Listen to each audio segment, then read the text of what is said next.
আবারও একটি নতুন ভিডিও নিয়ে চলে আসলাম। আপনাদের আজকে দেখাবো কিভাবে 25 দিনে আমার ব্রয়লার মুরগির ওজন কত এসেছে। বন্ধুরা, আমি যে বড় মুরগিটা আছে ওটাই এখন তুলব। দাড়িটা আমার চালু করা হয় না, চালু করে নিলাম। বন্ধুরা, দেখাবো আজকে 25 দিনে ওয়েট আছে 1 কেজি 700-655 গ্রাম।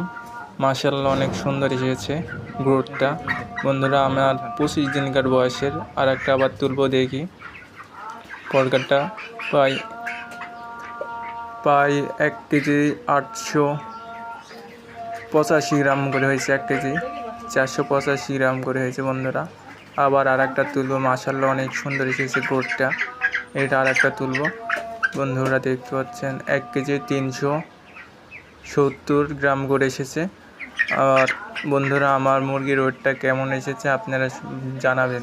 আমার মুরগির বয়স ছিল 25 দিন। আবার আর একটা তুলে দেখাবো। এটা দেখাচ্ছি অ্যাভারেজে আপনার এটা আসছে 1200, 1 কেজি 250 গ্রাম এসেছে। মাশাআল্লাহ, অনেক সুন্দর এসেছে। এটা সর্বোচ্চ ছোট ছিল। আর বন্ধুরা, এরকম নতুন নতুন ভিডিও পেতে আমার চ্যানেলটা এখনই সাবস্ক্রাইবার করে দিন। 25 দিনে অ্যাভারেজ 1.5 কেজি করে ওয়েট এসেছে। বন্ধুরা, মাশাআল্লাহ, অনেক সুন্দর ওয়েট এসেছে। ধন্যবাদ বন্ধু, এরকম ভিডিও